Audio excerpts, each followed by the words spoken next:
प्रियंका गांधी वाडा।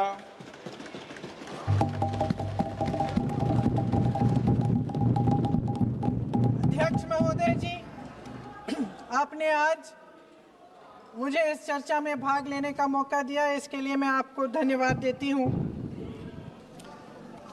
आज जिस विषय पे हम चर्चा कर रहे हैं वह केवल एक विषय नहीं है, भारत की आत्मा का एक हिस्सा है।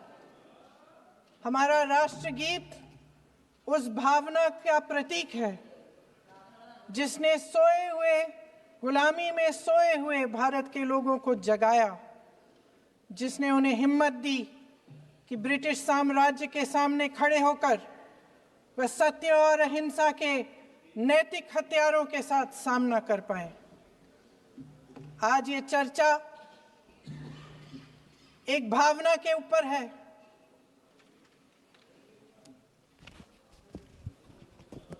और जब हम वंदे मातरम का नाम लेते हैं तो वही भावना हमारे दिल में उजागर होती है। जब हम वंदे मातरम का नाम लेते हैं तो हमें उस पूरे इतिहास की याद आती है जो स्वतंत्रता संग्राम का इतिहास था, उसकी पीड़ा, उसका संघर्ष, उसका साहस, उसकी नैतिकता, उसका जो बल था कि ब्रिटिश साम्राज्य उसके सामने झुका। अध्यक्ष महोदय, वंदे मातरम उस आधुनिक राष्ट्रवाद की अभिव्यक्ति है जिसने भारत के लोगों को एक राजनीतिक और नैतिक आकांक्षा से जोड़ा, जिसने भारत के लोगों को एक साझा नियति के उत्तराधिकारी, एक साझा भविष्य के निर्माता के रूप में देखा। लेकिन आज की ये बहस मुझे कुछ अजीब सी लग रही है। जैसे मैंने कहा, ये गीत देश की आत्मा का हिस्सा बन चुका है। 150 सालों से देशवासियों के दिलों में ये गीत बस चुका है। 75 सालों से हमारा देश आजाद है, तो फिर आज इस बहस की क्या आवश्यकता है?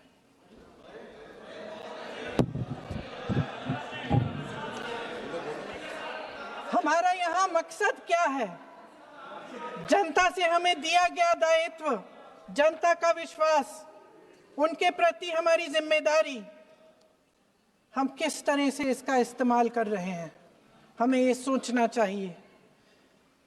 क्योंकि अब इस मोड़ पर हम इस सदन में अपने राष्ट्रगीत पर भी बहस करेंगे। आपने बहस मांगी है, आपने बहस मांगी है। आप तो इलेक्टोरल रिफॉर्म्स की बहस नहीं मांग रहे थे कि जब तक हम इस पर बहस नहीं करेंगे तब तक उस पर बहस नहीं होगी।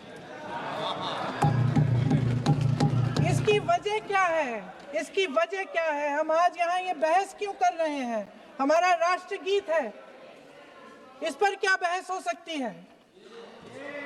हम ये बहस यहाँ आज 2 वजहों से कर रहे हैं। पहला कि बंगाल का चुनाव आ रहा है, हमारे प्रधानमंत्री अपनी भूमिका निभाना चाहते हैं उसमें। और दूसरी वजह ये है, ये मकसद है, पुरानी मकसद इनकी, अध्यक्ष महोदय, कि जिन्होंने स्वतंत्रता की लड़ाई लड़ी, जिन्होंने देश के लिए बड़ी बड़ी कुर्बानियां दी, उन पर सरकार नए आरोप लादने का मौका चाहती है। देश का ध्यान फिर से जनता के ज्वलंत मुद्दों से भटकाना चाहती है। यही एक मकसद है आपका। आपका मकसद है कि हम फिर से उसी अतीत में मंडराते रहें, उसी की तरफ हम देखते रहें जो हो चुका है, जो बीत चुका है, क्योंकि ये सरकार वर्तमान और भविष्य की ओर देखना ही नहीं चाहती। वे इस काबिल ही नहीं रही। सच्चाई ये है अध्यक्ष महोदय कि आज मोदी जी वह प्रधानमंत्री नहीं रहे जो एक समय में थे। सच ये है कि ये दिखने लगा है, उनका आत्मविश्वास घटने लगा है, उनकी नीतियां देश को कमजोर कर रही हैं। और मेरे सत्ता पक्ष के साथी चुप इसलिए हैं क्योंकि अंदर अंदर से वे भी इस बात से सहमत हैं।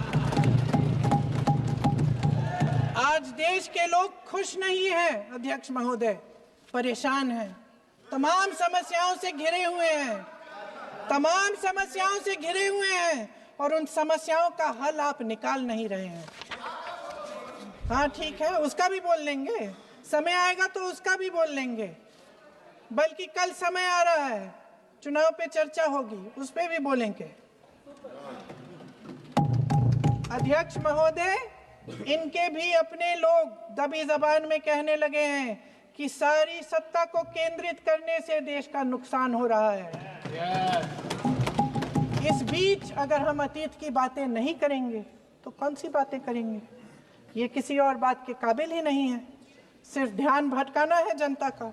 इसलिए आज हम वंदे मातरम पर चर्चा कर रहे हैं। वंदे मातरम देश के कण कण में जीवित है, इस पर बहस नहीं हो सकती। लेकिन चलिए, आपने बहस मांगी, आप बहस करना चाहते हैं, बहस करते हैं। आज इस चर्चा को प्रधानमंत्री जी ने शुरू किया, उन्होंने भाषण दिया और इसको कहने में कोई झिझक नहीं है कि भाषण अच्छा देते हैं, थोड़ा सा लंबा, लेकिन भाषण अच्छा देते हैं।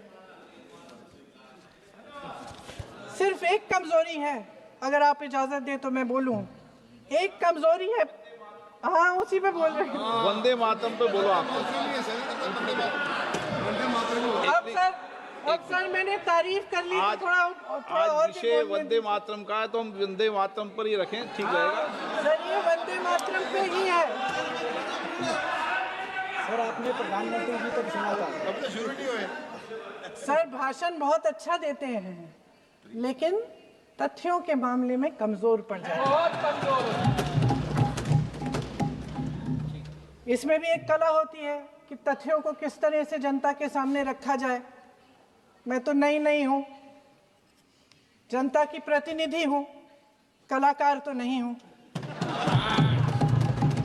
इसीलिए मैं भी सदन के सामने कुछ तथ्य रखना चाहती हूं, लेकिन सिर्फ तथ्य के रूप में रखना चाहती हूं।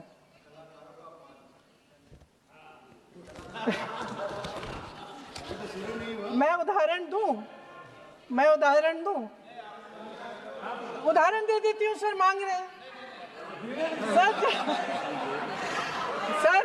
वंदे मातरम के बारे में, वंदे मातरम की जो सालगिरह पे आपने एक बड़ा कार्यक्रम आयोजित किया था, उसमें प्रधानमंत्री जी ने भाषण दिया। उसमें उन्होंने कहा कि 1896 में पहली बार गुरुदेव रविंद्रनाथ टैगोर ने ये गीत एक अधिवेशन में गाया। उन्होंने ये नहीं बताया कि कौन सा अधिवेशन था, महासभा, हिंदू महासभा का अधिवेशन था, आरएसएस का अधिवेशन था, किस बात से कतरा रहे थे कि ये कांग्रेस का अधिवेशन था। और उदाहरण दूं कि मैं अपना भाषण जारी रखूं, दे रही हूं। जो वंदे मातरम की जो क्रोनोलॉजी है वो भी आप समझिए, जो असली क्रोनोलॉजी है। 1875 में महाकवि बंकिम चंद्र चट्टोपाध्याय ने इस गीत के पहले दो अंतरे लिखे, जो आज हमारे राष्ट्रगीत घोषित हुए हैं, मतलब जो घोषित हुए थे और जिसको हम आज अपना राष्ट्रगीत कहलाते हैं। ये पहले दो अंतरे लिखे 1882 में, 7 साल बाद उनका एक उपन्यास प्रकाशित हुआ, आनंद मठ। उस उपन्यास में यही कविता उन्होंने प्रकाशित की, लेकिन इसमें 4 अंतरे जोड़ दिए। 1896 में कांग्रेस के अधिवेशन में गुरुदेव रविंद्रनाथ टैगोर ने पहली बार ये गीत गाया। 1905 में बंगाल के विभाजन के खिलाफ आंदोलन के समय वंदे मातरम जनता की एकता की गुहार बनकर गली गली से उठा। गुरुदेव रविंद्रनाथ टैगोर जैसे महान स्वतंत्रता सेनानी इस गीत को खुद गाते हुए बंगाल की सड़कों पर उतरे। विद्यार्थियों से लेकर किसानों तक, व्यापारियों से लेकर वकीलों तक, हर कोई ये गीत गाने लगा। इस गीत की शक्ति को समझिए। ब्रिटिश साम्राज्य इसको सुनकर कांपता था और हमारे देशवासी इसको सुनकर वह मन बनाते थे, वह हिम्मत बनाते थे कि इस भयंकर साम्राज्य के खिलाफ सत्य और अहिंसा के नैतिक हथियारों को लेकर शहीद होने की तैयारी करते थे। ये गीत मातृभूमि के लिए मर मिटने की भावना को जगाता है। इस गीत की शक्ति ये है, इस गीत का हमारे देश से जुड़ाव ये है। लेकिन 1930 के दशक में हमारे देश में जब सांप्रदायिक राजनीति उभरी, तब ये गीत विवादित होने लगा। 1937 में, अब ये मैं दूसरा उदाहरण देने वाली हूँ क्योंकि प्रधानमंत्री जी ने अपने भाषण में इसका उल्लेख किया और गलत किया, इसीलिए मैं इसके जो सच्चे जो तथ्य हैं वो आपके सामने रख रही हूँ। 1937 में नेताजी सुभाष चंद्र बोस कांग्रेस का अधिवेशन कलकत्ता में होने जा रहा था, उसका आयोजन कर रहे थे। तो जो मोदी जी ने पत्र सुनाया सदन में 20 अक्टूबर का और कहा कि जवाहरलाल नेहरू जी ने नेताजी को ये चिट्ठी लिखी और ये कहा कि इस पर चर्चा होनी चाहिए, उससे पहले 3 दिन पहले नेताजी सुभाष चंद्र बोस ने पंडित जवाहरलाल नेहरू को एक चिट्ठी लिखी थी जिसका जिक्र आपके प्रधानमंत्री ने नहीं किया। और इस चिट्ठी में सुन लीजिएगा,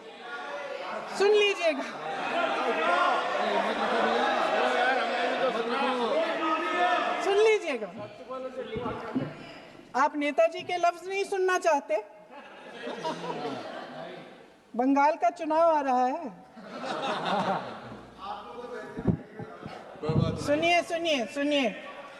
सुनिए। हाँ, कोई बात नहीं, हम तो देश के लिए हैं, हम देश के लिए हैं। आप चुनाव के लिए हैं, हम देश के लिए हैं। हम जितने भी चुनाव हारे, हम यहाँ बैठे रहेंगे और आपसे लड़ते रहेंगे और आपकी विचारधारा से लड़ते रहेंगे। अपने इस देश के लिए, अपनी इस मिट्टी के लिए लड़ते रहेंगे। आप हमें रोक नहीं सकते।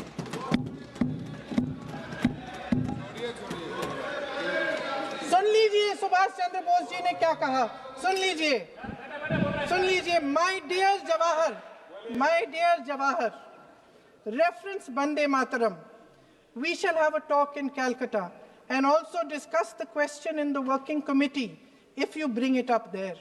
I have written to Dr. Tagore to discuss this matter with you when you visit Santi Niketan. Please do not forget to have a talk with him when you visit Santi Niketan. ये 17 अक्टूबर को लिखी जाती है। 10 अक्टूबर को नेहरू जी इसका जवाब देते हैं और आपके और 20 अक्टूबर को, हाँ ठीक है, 20 अक्टूबर को नेहरू जी इसका जवाब देते हैं। इस जवाब की एक पंक्ति प्रधानमंत्री जी ने सुनाई, बाकी पंक्तियां क्यों नहीं सुनाई? क्योंकि उनमें नेहरू जी क्या कह रहे हैं? There is no doubt that the present outcry against Vande Mataram is to a large extent a manufactured one by the communalists. Whatever we do, we cannot pander to communalists' feelings, but to meet real grievances where they exist. I have decided now to reach Calcutta on the 25th morning. This will give me time to see Dr. Tagore as well as other friends. समझ रहे हैं आप? प्रधान चुप है तो समझ ही गए होंगे। फिर क्या होता है? फिर नेहरू जी कलकत्ता जाते हैं और गुरुदेव जी से मिलते हैं और उसके अगले दिन गुरुदेव जी एक चिट्ठी लिखते हैं जिसमें वो लिखते हैं, अंग्रेजी में चिट्ठी है, उसका एक अंश मैं आपको हिंदी में बता देती हूँ, जिसमें गुरुदेव जी कहते हैं कि जो 2 अंतरे हमेशा गाए जाते थे उनका महत्व इतना गहरा था कि उस हिस्से को कविता के शेष हिस्से तथा पुस्तक के उन अंशों से अलग करने में उन्हें कोई कठिनाई नहीं थी। उन्होंने ये कहा कि स्वतंत्रता संग्राम में हमेशा से वही दो अंतरे ही गाए जाते थे और उनको गाते हुए कुर्बानी देने वाले सैकड़ों शहीदों के सम्मान के लिए उन्हें ऐसे ही गाना उचित रहेगा।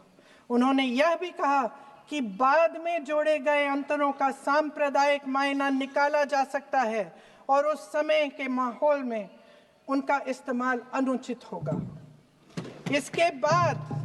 इसके बाद 28 अक्टूबर 1937 में कांग्रेस की कार्य समिति ने अपने प्रस्ताव में वंदे मातरम को राष्ट्रगीत घोषित किया। उन्हीं दो अंतरों को कार्य समिति की बैठक में महात्मा गांधी जी, नेताजी सुभाष चंद्र बोस, पंडित नेहरू, आचार्य नरेंद्र देव जी, सरदार पटेल जी, गुरुदेव रविंद्रनाथ टैगोर जी सब मौजूद थे। इस प्रस्ताव के ये सभी महापुरुष इस प्रस्ताव से सहमत थे। आगे क्या होता है ये भी सुना लूं।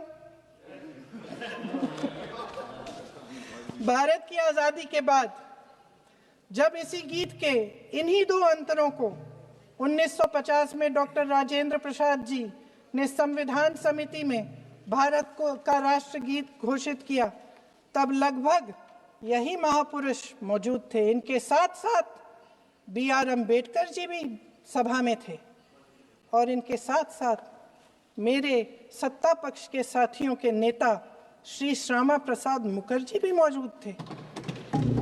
वही दो अंतरे राष्ट्रगीत घोषित किए। किसी ने कोई आपत्ति जारी नहीं की, कोई आपत्ति नहीं जताई। वैसे इन तथ्यों के साथ जुड़ा एक और तथ्य भी है जो मैं यहाँ पे आपके सामने रखना चाहती हूँ। आज हम अपने राष्ट्रगीत पर बहस कर रहे हैं, लेकिन हमारा राष्ट्रगान भी एक कविता का एक अंश ही है, एक लंबी कविता का एक अंश है। और इन दोनों राष्ट्रगीत और राष्ट्रगान के अंश को चुनने में सबसे बड़ी भूमिका गुरुदेव रविंद्रनाथ टैगोर की थी। वंदे मातरम के स्वरूप पर सवाल उठाना, जिसे संविधान सभा ने स्वीकार किया, न सिर्फ उन महापुरुषों का अपमान करना है जिन्होंने अपने महान विवेक से ये निर्णय लिया, मगर एक संविधान विरोधी मंशा को भी उजागर करता है। क्या सत्ता पक्ष के हमारे साथी इतने अहंकारी हो गए हैं कि अपने आप को महात्मा गांधी जी से, रविंद्रनाथ टैगोर जी से, राजेंद्र प्रसाद जी से, बाबा साहब अम्बेडकर जी से, मौलाना आजाद जी से, सरदार पटेल जी से, सुभाष चंद्र बोस जी से बड़ा समझने लग गए हैं? मोदी जी का अपने भाषण में ये कहना कि राष्ट्रगीत को एक विभाजनकारी सोच द्वारा काटा गया, उन सब महापुरुषों का अपमान है जिन्होंने अपना पूरा जीवन इस देश की आजादी की लड़ाई में झोंक दिया। वंदे मातरम को विभाजित करने का आरोप लगाकर आप पूरी संविधान सभा पर आरोप लगा रहे हैं, उसके हर एक नेता को दोषी ठहरा रहे हैं। यह हमारी संविधान सभा और हमारे संविधान का खुला वार है। और जहां तक जवाहरलाल नेहरू जी की बात है, जितनी देर हमारे प्रधानमंत्री देश के प्रधानमंत्री रहे हैं, 12 साल हो गए हैं, लगभग उतने ही सालों के लिए जवाहरलाल नेहरू जी जेल में रहे। किस लिए? इस देश की आज़ादी के लिए। उसके बाद 17 साल के लिए प्रधानमंत्री रहे। आप बड़ी आलोचना करते हैं इनकी, लेकिन अगर इन्होंने इसरो नहीं बनाया होता तो आज आपका मंगलयान नहीं होता। अगर DRDO नहीं बनाया होता तो तेजस नहीं बनता। अगर IIT और IIM नहीं बनाए होते तो हम आज IT में आगे नहीं होते। अगर एम्स नहीं बनाया होता तो हम कोरोना की जब बड़ी चुनौती का सामना कैसे करते? हाँ, वही बना कुछ भी।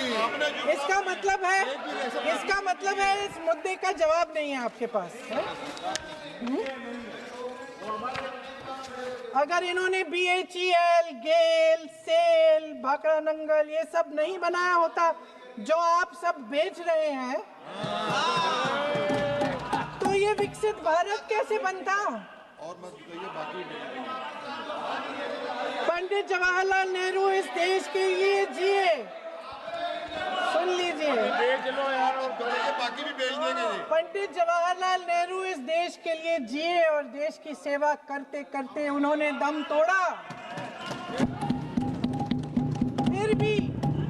फिर भी सुन लीजिए, मेरी एक सलाह ले लीजिए, मेरी एक सलाह ले लीजिए। सर मैं आपको आपके माध्यम से सलाह दे रहे हैं, हम छोड़ना नहीं है। सर मैं आपके माध्यम से एक सलाह दे देती हूँ। हमारे प्रधानमंत्री महोदय 12 सालों से इस सदन में हैं, मैं मात्र 12 महीनों से हूँ। फिर भी छोटी सी सलाह है।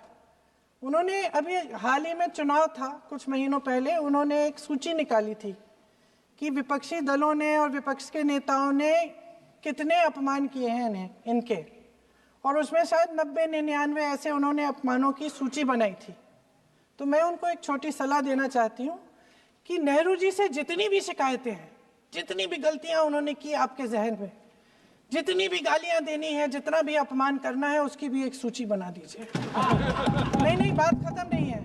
999 अपमान, 9,999 अपमान, सूची बना दीजिए और फिर हम एक समय निर्धारित करते हैं। जैसे हमने 10 घंटे आज वंदे मातरम पर हमने बहस किया है ना, उस तरह से हम अध्यक्ष महोदय जी से पूछेंगे, एक समय निर्धारित करेंगे, 10 घंटे, 20 घंटे, 40 घंटे, जितने घंटों में आपकी ये शिकायत पूरी हो जाए, माननीय सदस्य आप तो आप शांत हो जाएं और हम बहस कर लेंगे। लेकिन इस सदन का कीमती समय, जिसके लिए हमें यहाँ पे जनता ने भेजा है, जैसे हमें जनता की समस्याओं को हल करने के लिए चर्चा करनी चाहिए, इस्तेमाल करना चाहिए, उसको एसी के लिए इस्तेमाल करिए। उसके बाद जैसे अंग्रेजी में कहते हैं ना, जैसे अंग्रेजी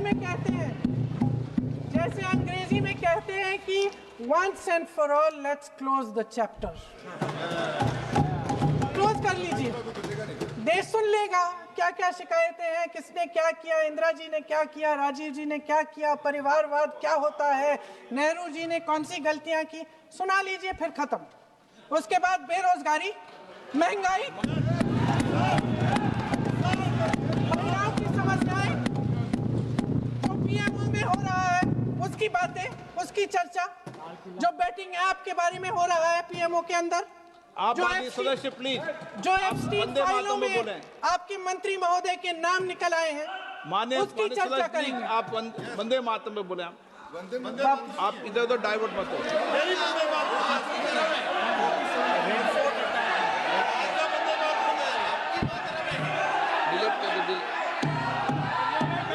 क्या हो गया? आप 1 मिनट, हाँ कर दो।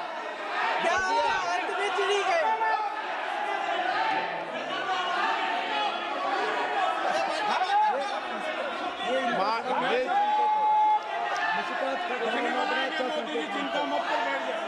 बहुत बढ़िया। माननीय सदस्य 1 मिनट, माननीय सदस्य आगे बढ़िए आप महोदय, आगे वंदे बढ़िए। मातरम पर सार्थक चर्चा करें।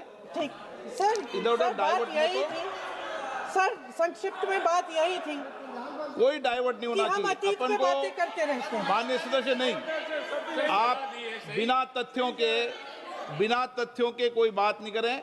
आप वंदे मातरम पे बोले उचित रहेगा।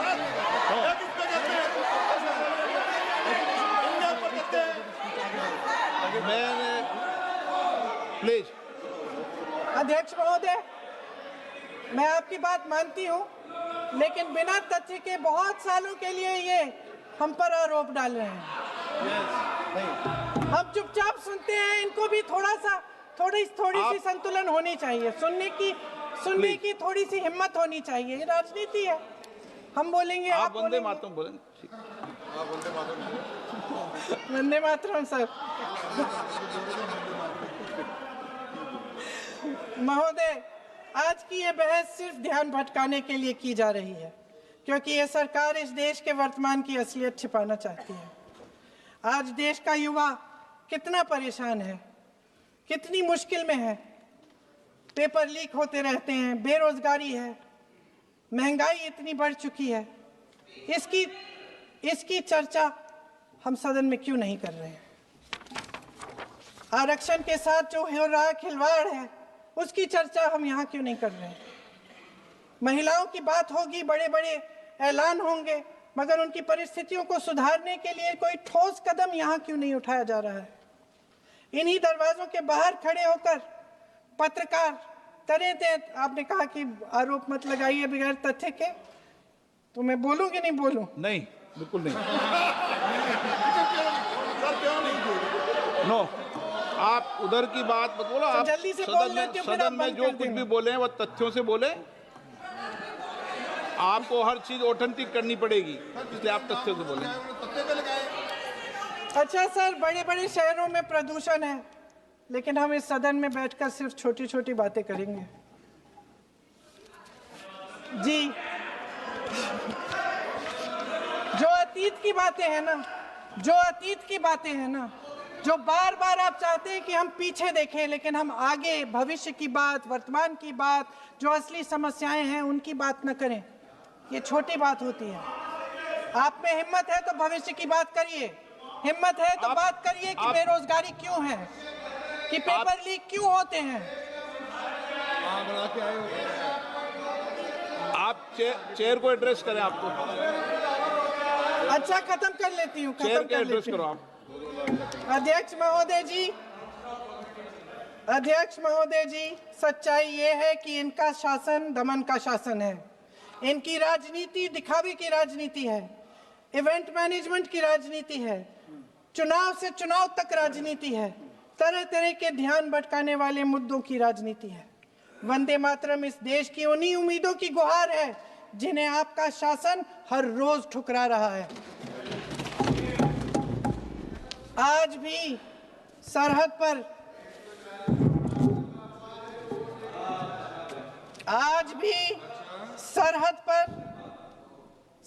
पर जवान जब दुश्मन का सामना करता है तो उसकी छाती में वंदे मातरम गूंजता है। आज भी जब हमारा खिलाड़ी अंतर्राष्ट्रीय खेलों में जाता है तो उसके दिल की धड़कन में वंदे मातरम होता है।